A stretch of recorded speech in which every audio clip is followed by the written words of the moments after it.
I laughed when I found out he got shot. If you care. All right, let's move on. One user shared a video of herself dancing with a caption that read, "Charlie Kirk was just shot in the neck. This is cause for celebration." Others have shared images showing party balloons and memes with phrases like "rest in piss." The popular X account, Libs of TikTok, posted a disturbing compilation of people openly mocking Kirk's death. The post called out the deranged leftists as pure evil. Kirk was a father. You don't even know that they're leftists. We have a great country. We have radical left lunatics out there, and we just have to beat the hell out of them. If we didn't know it already, there is no longer any middle ground. Some of the American left are undoubtedly well-meaning people, but their ideology is pure evil. They hate the good, the truth, and the beautiful, and embrace the evil, the false, and Wow. How are you holding up over the last 3.5 days? I think very good. And by the way, right there, you see all the trucks. They've just started construction of the new ballroom for the White House. But is Trump showing respect for Charlie Kirk? 150 years, and it's going to be a beauty. It'll be an absolutely magnificent. Talk about how awesome his ballroom's gonna be. And I mean, it did look like an assassin of the highest level, right? I mean, the kind of snipers we would hope are in our United States Armed Forces defending ourselves against enemies, not a 22-year-old who has just somehow stumbled into this. What's she smoking? It looked like a. Well, you watched too many fucking action movies, ma'am. Such a great point too, and I wonder, is there any type of? No, you're the clown-looking bitch around here, Steelers. Social media. No, she's actually really pretty. She can be my GOP mommy. And try to flag these key words that people are talking about, and try to say, okay, we got a red flag here. Well, Discord is already doing that, and I think the other platforms are as well. I mean, if you spend any time on X, for example, you'll see that people try to get around certain words. They won't write the word shooter, for example. They'll use asterisks instead. So there are words that are out there being monitored by these platforms.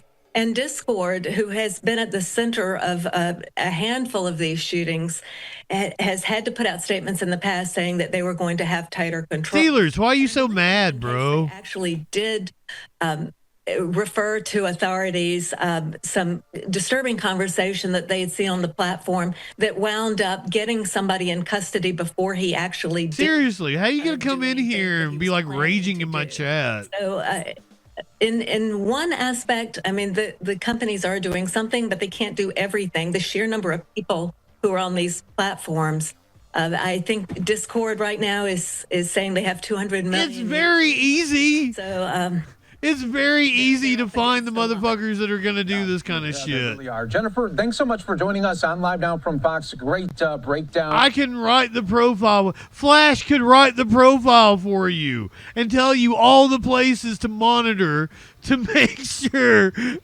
that you don't have it. You probably eliminate a good 80% of shootings because there are a lot of them are like lone wolves. Trump was asked about Charlie Kirk.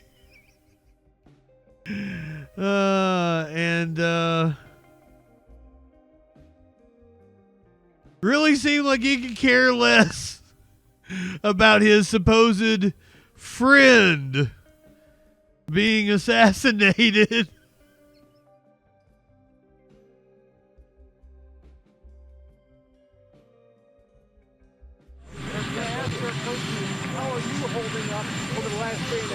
I think very good. And by the way, right there, you see all the trucks.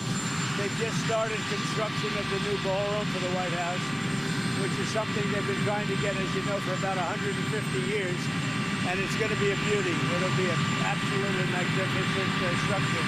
And I just see all the trucks. We just started, so it'll get done very nicely, and it'll be... So he was asked about Charlie Kirk's assassination, pivots directly to the ballroom. How are you holding up over the last 3.5 days? I think very good. And by the way, right there, you see all the trucks. They've just started construction of the new ballroom for the White House. But is Trump showing respect for Charlie Kirk? 150 years, and it's going to be a beauty. It'll be an absolutely magnificent. Talk about how awesome his ballroom's going to be. So it'll get done. But that is not stopping Trump from weaponizing Charlie Kirk's death. President Trump has just announced on Fox News. Yeah, it's going to be the Charlie Kirk ballroom. Shot the conservative activist Charlie Kirk. Killing him has been caught. Trump said, quote, "I think with a high degree of certainty we have him in custody," unquote. Trump's comments came a day after the FBI announced a $100,000 reward for information leading to an arrest. Officials also released photos and video of the suspected gunman who shot Kirk during an outdoor event at Utah Valley University. A bolt-action rifle was also recovered in a wooded area near the campus. In one video, the suspected gunman is seen jumping from a roof on campus and running away. Oh, that's a professional gunman if I ever saw one. Honor Charlie Kirk with a posthumous Presidential Medal of Freedom, the nation's highest civilian honor. Trump also escalated his attacks on the political left, saying, quote, "We just have to beat the hell out of them." We have a great country. We have radical left lunatics out there, and we just have to beat the hell out of them. On the floor of the House, Republican Representative Bob Onder of Missouri described the political left as, quote, "pure evil." Well, everything has changed. If we didn't know it already, there is no longer any middle ground. Some of the American left are undoubtedly well-meaning people, but their ideology is pure evil. They hate the good, the truth, and the beautiful, and embrace the evil, the false, and This call comes as some lawmakers, including Congressmember Alexandria Ocasio-Cortez, are canceling or postponing public events out of safety concerns.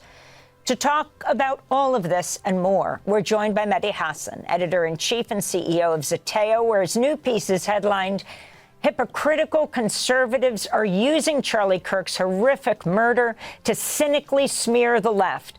Mehdi, welcome back to Democracy Now! Why don't you lay out what you're seeing in these last few days as we talk about this breaking news that the suspected gunman has been caught?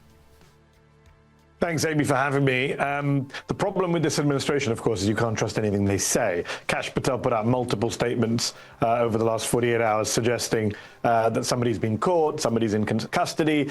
They leaked to the Wall Street Journal that there was trans ideology on the weapon and then walked it back. We have an administration of gaslighters and serial liars. So unfortunately, in the old days, even if a president lied, you could try and take the bureaucracy or the law enforcement people, maybe sometimes that they were. Now you have to start from a position of pure skepticism. So I don't believe anything Trump says until I see more verification. I do hope they've caught the person. The problem is, Amy, that from the moment Charlie Kirk was horrifically murdered on camera, a horrific act, inexcusable act on Wednesday in Utah.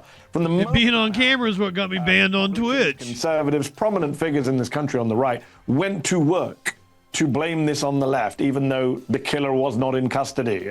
Apparently is now, let's see, the alleged killer. No killer in custody, no motive, and yet for the last 36, 48 hours, we've been told again and again that the left did this. The left killed Kirk. The left has blood on its hands. And I wrote that piece for Zeteo because I was deeply frustrated at what I was seeing. It means a dipshit died. It's dangerous, right? Your response to political... That's what it means. To political violence cannot be to ratchet up. More political violence, more dehumanization and demonization. And the reality is, of course, as I say, we don't know the motive of the killer. Let's say the killer turns out to be someone on the left. Even then, that doesn't mean the right is somehow scot-free here. And that's why I wrote my piece pointing out that the vast majority of right-wing political violence in this country comes from Trump supporters, comes from people on the far right, comes from all sorts of people who have horrific views about minorities and white The overwhelming majority of violence in this country comes from the right. Just a few weeks ago, I know the right-wingers have been erasing her killing, but Melissa Hortman, the Speaker Emerita of the Minnesota House, was murdered in her home with her husband. Another lawmaker was shot and almost killed with his partner. That was done by a Trump supporter this summer. Trump didn't even bother to show up at the funeral. No one mentions Melissa Hortman's death on the right when they're talking about political violence. We've erased January 6th. We've erased the attack on Josh Shapiro's home earlier this year. We've erased multiple attacks over the years that have been attributed to, or that the suspect turned out to be some kind of Trump supporter. And I think that is why I wrote that piece, because there's a real rewriting of history going on here. It's what far-right regimes do after tragedies like this. They try and weaponize them to go after their enemies. And Trump's made that very clear in all his statements, the radical left. This is a guy who has incited violence himself, including on January the 6th. I wanted to turn to Hunter Kozak. He's the Utah Valley University student who posed a question to Charlie Kirk about gun violence just before Kirk was shot and killed. 5 is a lot, right? I'm gonna give you some credit. Do you know how many mass shooters there have been in America over the last 10 years? Counting or not counting gang violence? Great. On Thursday, that young man, he was 29 years old, Hunter Kozak, the Utah Valley University, I think he was a student, posted his message response to what happened after he asked the question. And people have obviously pointed to the irony that the point that I was trying to make is how peaceful the left was right before he got shot. And that only makes sense if we stay peaceful. And as much as I disagree with Charlie Kirk, I'm on the record for how much I disagree with Charlie Kirk, but like, man, dude, he is still a human being. Have we forgotten that? That's Hunter Kozak, who posed the question. Mike, I have no idea what you're talking about. You sound like a lunatic. Most of the people in this country have no idea who Charlie Kirk is. Charlie Kirk's movement is going to dissipate. He's going to end up like Rush Limbaugh, forgotten. Nobody's going to give a shit about him because he had no lasting impact on anything. Nobody gives a shit about Charlie Kirk. Those kids that we watched, and they were all punk-ass kids. Or they're brainwashed dipshits like you that are terminally online.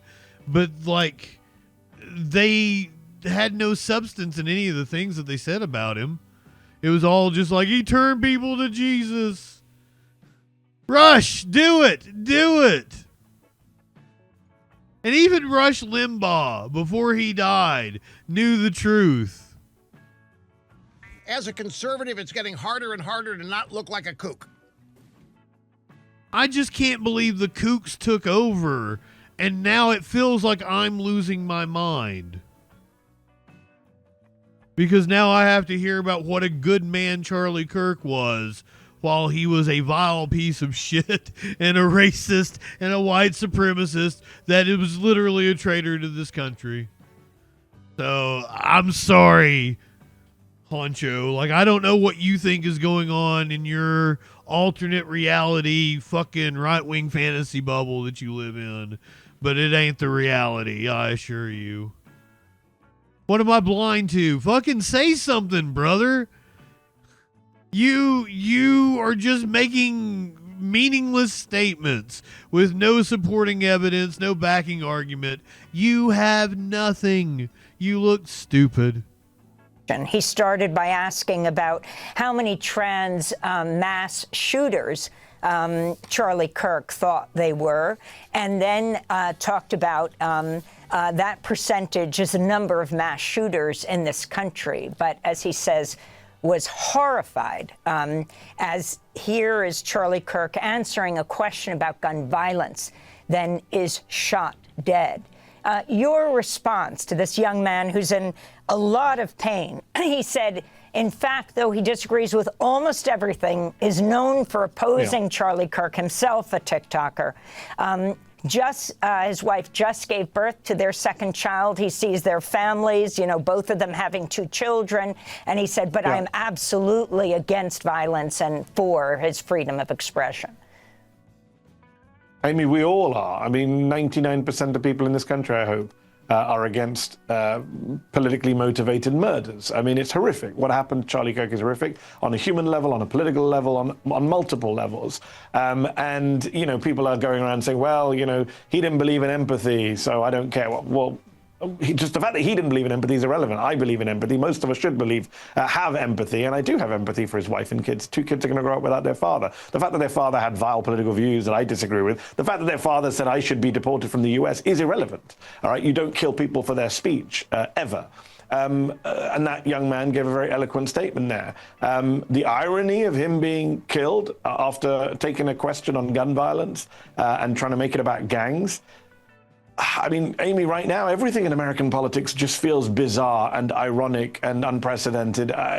If you sat in a Netflix TV writer's room and said, hey, this is a political drama about politics in the United States, and it was the script of the last 5 or 10 years, the TV writers would throw you out of the room and say, this is ridiculous. We can't make this TV show. This is so unrealistic. The plot twists, the turns. But that's our daily life right now. I mean, we're all going crazy seeing what happens on a daily basis. It's beyond anything we see on TV or in the movies these days. And I worry that everything's going to get worse. I was on the BBC just a couple of nights back, the question they asked was, is America going to come together after this? That's what other countries are wondering. That's what would happen in most normal countries after a tragedy like this. Unfortunately, the US is not a normal country right now. And I suspect not only are we not going to come together, we're going to go further apart, because the president is someone who takes this opportunity to incite more. I mean, everything Donald Trump has said since this murder has been unhelpful at best, dangerous and destructive at worst. He's not the right leader whenever there's a tragedy, whenever there is a murder or a terrorist attack. That's always been one of my great criticisms of Trump. I have many, but he's not the right person to lead a nation when there is a tragedy or a crisis. Mehdi, in 2023, Charlie Kirk called for you to be deported over your views on the COVID-19 pandemic while you were working at MSNBC. I just wanted to play a clip from the Charlie Kirk show. So we need to reassert what the actual truth of the matter is, especially if we are to be prepared for the next pandemic when it inevitably comes. Wow, who is that neurotic lunatic? Who is that guy? See, everybody kept telling me, oh, he's just a nice guy who wants to have honest debate.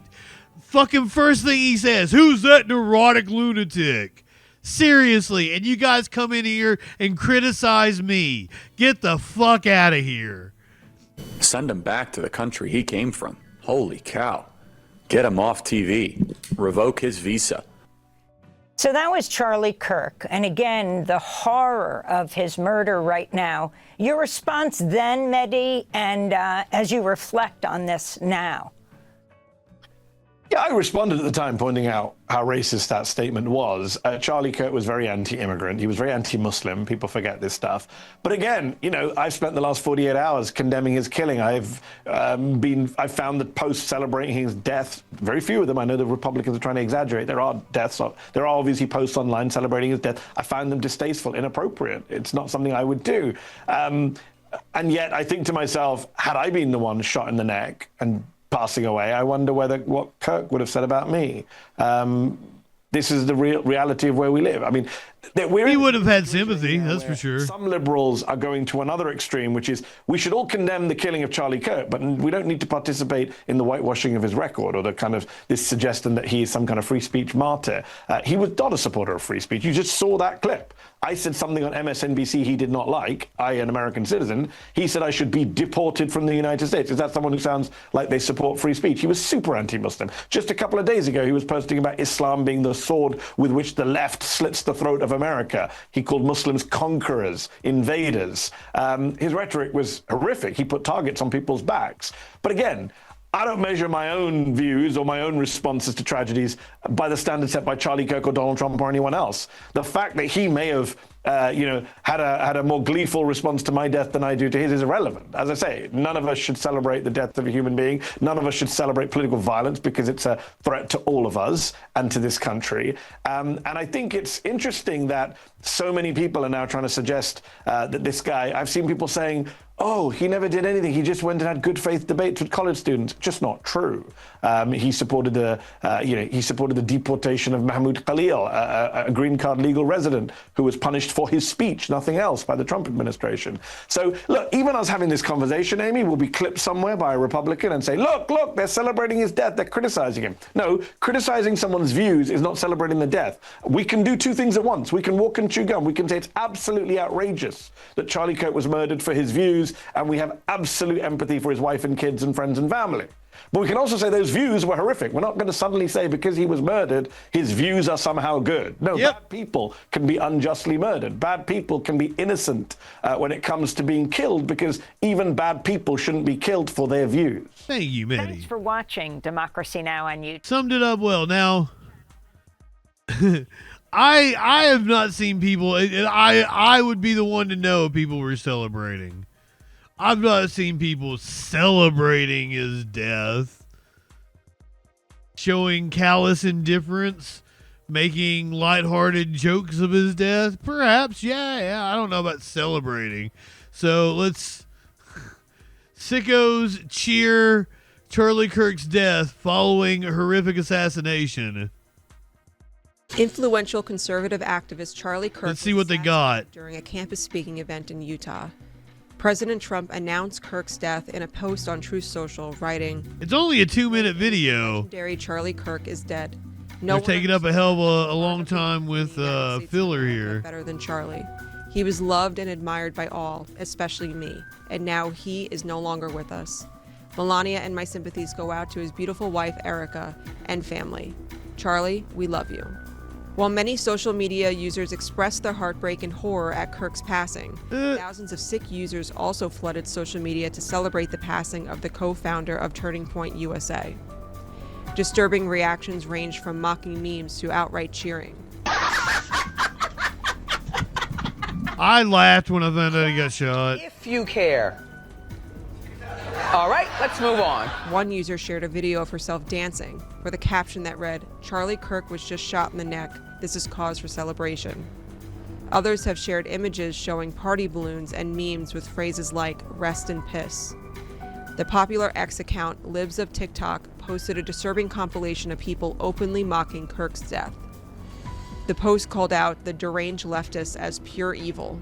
Kirk was a father. You don't even know that they're leftists. Billions of followers and billions of... If I had to guess, the largest sample of people on TikTok that you are seeing are apolitical and are just content creators that are making shit for views, and they probably hated Charlie Kirk just because his shit got astroturfed into their feeds so much.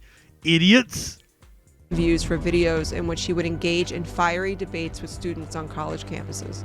Speech is not a left-wing value, and they do not believe in freedom of speech. They believe in totalitarian control. There are exceptions to that. So if they have a problem, I think this is one of the best ways, not the best way. I literally could not be more... He said they believe in totalitarian control. You just saw him advocate for Mehdi Hasan to be deported. Open to disagreement. I say if you disagree, you go to the front of the line. And he says, if you disagree, you go to the front of the line. But if you make him look bad, you won't make the cut that goes up on social media. I assure you that. Let's go over to... We don't ever play James O'Brien on stream. Let's play some James O'Brien. LBC talk show host in Britain. In America. Two things that we picked up on yesterday. I think one of these problems was solved. I began yesterday's program not really having a very clear idea of who Charlie Kirk was, or indeed what he stood for. Most people don't have any idea of who he is. With a much clearer idea, which it is not quite as straightforward a process as you might think. I got a few messages yesterday complaining that we were playing out clips of what the chap actually said, the self-styled free speech champion. And then I bumped into Ian Dale yesterday evening, and he said, "Oh, you're getting a lot of flack on Twitter." And I said, "Well, what on earth have I done?" Everybody keeps telling me, oh, the left is taking Charlie out of context by playing like whole clips of things he said. That one clip that I played, I got accused of taking it out of context. We played, what, 3.5 minutes? It was the full answer to a question he took. That was all the context. There was no way I could take it out of context. Now, and he said, people think that you were wrong to play out clips of Charlie Kirk talking. I'm like, how can anybody be cross that you're playing out? I mean, what would he want in the aftermath of his appalling murder? Would he want his positions, his arguments, his messages to be more widely disseminated than ever before, or would he want people to essentially censor him? Yes. I don't know. I gave up trying to work out what passes for the logic in the minds of these kind of people a long time. Seriously. It's not true, is it? I'll never give up trying to work it out, but I gave up much hope that I would ever succeed. And the other bit that was missing from the analysis, from the entire story, was the definition of who they were. So Donald Trump moved immediately, as Donald Trump will always do, to turn this tragedy into whatever would be most to the benefit of Donald Trump. And so he elected to list attacks upon Republican politicians, refer to attacks upon Republican politicians, and completely ignore attacks upon Democrat politicians, many of which have been undertaken by people who were proven to be Donald Trump supporters or Donald Trump admirers, and talked about radical left rhetoric. Every fucking time, too. I've seen a lot of talk about they. I'll play you a clip in a moment of a Fox News commentator saying they're at war with us. And I genuinely don't know who they are.